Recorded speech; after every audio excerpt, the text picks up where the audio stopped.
네, 종가공약조 시간입니다. 중가에 매수를 해서 이틀 안에 3%를 기대하는 그런 수익률을 단기간에 창출하는 코너죠.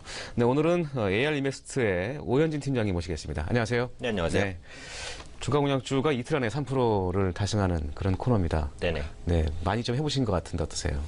네, 사실 제가 이렇게 단기로는 매매를 많이 안 하고 사실 중장기인데 이 네. 코너가 이제 3% 공략이기 때문에 네. 이 부분에 좀 초점을 맞춰서 네. 앞으로 종목을 한번 세팅해 보도록 그렇게 하도록 하겠습니다.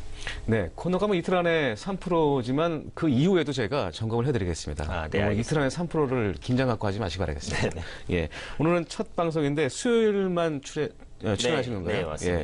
예, 매주 수요일에 오현진 팀장님께서 종가공약주를 제시하는 걸로 알겠습니다. 제가 다른 얘기인데 다른 방송에서도 많이 종목을 얘기하시더라고요.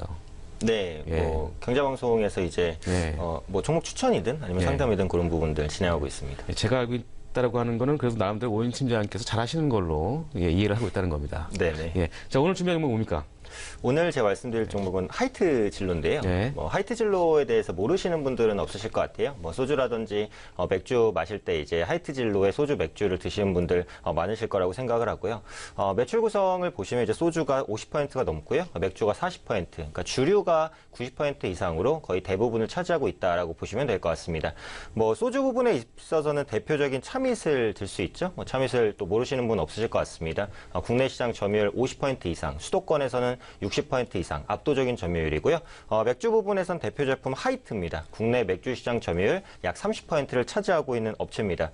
지금 참이슬 같은 경우에는 사실 그 소주 시장에서 굉장히 분명한 입지를 확보하고 있는데 하이트 같은 경우는 맥주 시장의 입지가 조금 낮은 상황이거든요. 그리고 예전에는 한 10년 전만 하더라도 하이트의 그 맥주 시장 점유율 60% 정도 달았는데 최근에는 약 30%까지 절반 정도 떨어진 상황입니다. 그래서 앞으로 하이트 진로의 관건은 결국은 이렇게 무너졌던 맥주에 대한 점유율을 회복할 수 있는지 이 부분이 관건이다. 뭐 이렇게 보시면 될 것 같습니다. 네, 맥주와 소주 업체죠. 하이트 맥주. 뭐 참이슬은 대표적인 시장 점유율 1위를 기록하고 있는 네, 그런 맞습니다. 회사고요. 개인적으로는 어떤 맥주 좋아하십니까? 저는 네. 하이트 진로의 맥스 좋아합니다. 아, 역시 네. 그래서 하이트 진로를 준비했군요. 네, 투자 포인트는 어떤 게 있을까요? 네, 일단 예. 크게 한 4가지 정도 좀 예. 말씀드릴 텐데요. 예. 첫 번째는 그 소주 부분의 안정적인 시장 점유율입니다. 그래서 아까 말씀드린 대로 국내 시장에서 약 50% 넘는 시장 점유율을 유지를 하고 있고요. 수도권에서는 60%. 사실 수도권으로 이제 지역 소주들이 치고 들어오려는 마케팅 굉장히 강하게 추진을 하고 있지만 이 참이슬의 견고한 입지는 좀 깨지지 않고 있는 모습입니다. 오히려 시장 점유율을 조금씩 더 끌어올리는 모습이고요. 영업이익률 같은 경우에도 매년 0.5%포인트 수준 정도 개선되는 흐름입니다. 그래서 이 하이트 진로의 전체적인 매출을 좀 받쳐주고 있는 게 바로 이 참이슬을 비롯한 소주 부분이다라고 보시면 될 것 같고요. 두 번째는 신제품 출시 효과에 따른 맥주 부분의 이 개선입니다. 아까 기업 개요에서 설명해 드렸듯이 지금 하이트 진로 같은 경우는 맥주 부분이 좀 많이 약한 상황이거든요. 또 최근에 수입 맥주에 대한 공세가 너무 강하기 때문에 그런 부분에 있어서 점유율을 뺏기고 있기도 하고요. 그런데 최근에 이제 발포주 필라이트라고 아마 보신 분들 많으실 것 같습니다. 최근에 이 발포주의 인기, 그러니까 가볍게 한 캔 마시기 좋은 술이다라는 인지도가 올라가고 또 발포주는 엄밀히 말하면 맥주가 아니거든요. 그래서 기타 주류로 분류되기 때문에 맥주보다 세금이 절반 이하입니다. 그래서 싼 가격을 무기로 해서 가성비 높은 술이라는 평가가 많고요. 실제로 맥주 부분의 이익을 빠르게 개선시킬 수 있다. 이 부분이 이제 가장 큰 투자 포인트다라고 보시면 될 것 같고요. 세 번째로 말씀드릴 부분은 노사 임단협 파업이 종료되면서 생산이 재개된다라는 부분입니다. 약 한 달간 이어진 파업으로 생산에 차질이 있었는데 10월 말에 임금을 한 4% 정도 올려주겠다라고 하면서 이제 파업이 종료가 됐습니다. 그래서 10월 말부터 시작해서 11월부터 이전에 미뤘던 생산이 좀 재개가 된다라고 보시면 될 것 같고요. 유통과 재고 물량이 좀 해소될 것 같습니다. 특히 하이트 진로의 최근 주가를 조금 압박했던 요인이 바로 이 파업이었다라는 관점에서 볼 때 이 파업 이슈가 해소되었다는 것만으로도 반발 매수세가 좀 유입될 수 있는 여건이 형성됐다. 이 정도로 체크해 보시면 될 것 같고요. 끝으로 수급입니다. 외국인 투자자가 꾸준하게 좀 순매수를 하고 있거든요. 약 6개월에 걸쳐서 순매수를 이어가고 있는 모습인데 약 6개월 전에 그 하이트 진로의 외국인 투자자 지분율이 한 12% 정도가 됐습니다. 근데 최근에 한 20%대까지 좀 빠르게 끌어올린 모습이다라고 보시면 보시면 될 것 같고요. 외국인 투자자가 최근까지도 계속해서 뭐 매수하고 있다라는 부분들이 앞으로 주가의 추가 상승 가능성을 좀 높이는 그런 부분이 아닐까 그렇게 말씀드리도록 하겠습니다. 네, 하트딜로는 외국인이 8월 초부터 약 300만 주 이상 집중 매수를 좀 보였네요, 누적적으로. 지분도 12%에서 20%를 허대되는 그런 모습을 보였던 종목인 것 같습니다. 주가 수준은 다소 좀 많이 올라 있는데 올해 실적과 현 주가 수준의 밸류에이션은 어떻게 좀 판단하고 계신지요?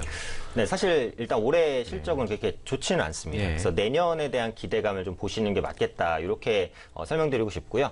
일단 올해 매출액을 보시면 1조 9천억 정도, 그리고 영업이익은 한 950억 정도, 당기순이익은 380억 정도가 전망이 됩니다. 그래서 맥주 부분이 좀 부진했다라고 아까 말씀드렸기 때문에 작년 대비 올해 영업이익이 한 20% 정도는 감소하는 것이다라고 보시면 될 것 같고요.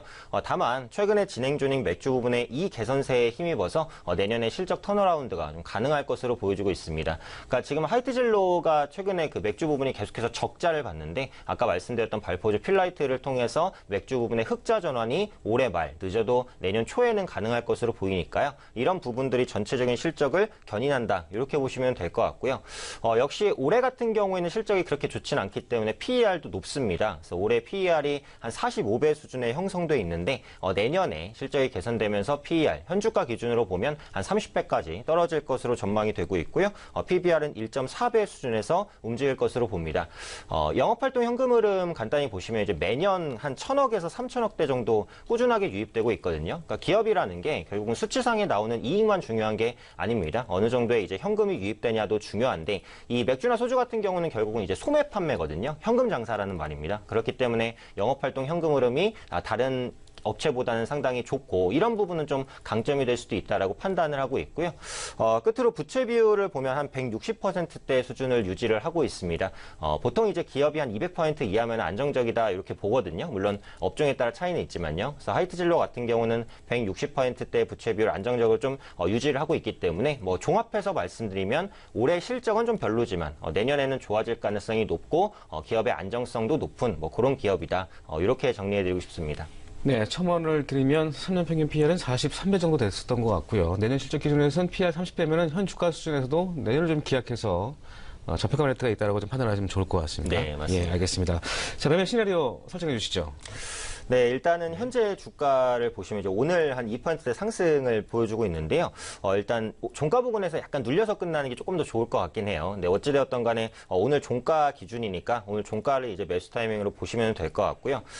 매수하시게 되셨을 때 이제 목표가는 26,800원 정도를 제가 설정을 해봤습니다. 근데 주가가 약간 올라온 상황이기 때문에 뭐 한 27,000원 정도까지 잡으셔도 뭐 크게 무리는 없겠다라고 생각을 하고요. 요게 이제 뭐 3, 4% 정도 수익률 정도입니다. 그리고 이탈가를 지금 보자면 한 25,000원 정도를 설정해 드렸습니다. 그래서 이전에 저점이 됐었던 가격을 이탈하는 가격을 좀 이탈가로 보시면 될 것 같고요. 이 종목이 좀 무거운 종목이긴 해요. 근데 최근에 있어서는 변동성이 커지긴 했거든요. 그래서 그런 관점에서 어쩌면 단기간에 좀 움직임이 나올 수도 있다라고 판단을 하고 있으니까요. 이 전략 참고하셔서 매매하시는데 도움 받으셨으면 좋겠습니다. 네, 시장 컨센서스는 3만 원 정도를 보고 있는 것 같습니다. 목표가는 27,000원까지 좀 판단하시고 대응하시면 좋을 것 같고요. 손절가는 25,000원 제시해 주셨습니다. 네, 지금까지 AR 인베스트 오현진 팀장이었습니다. 고맙습니다. 네, 감사합니다. 네.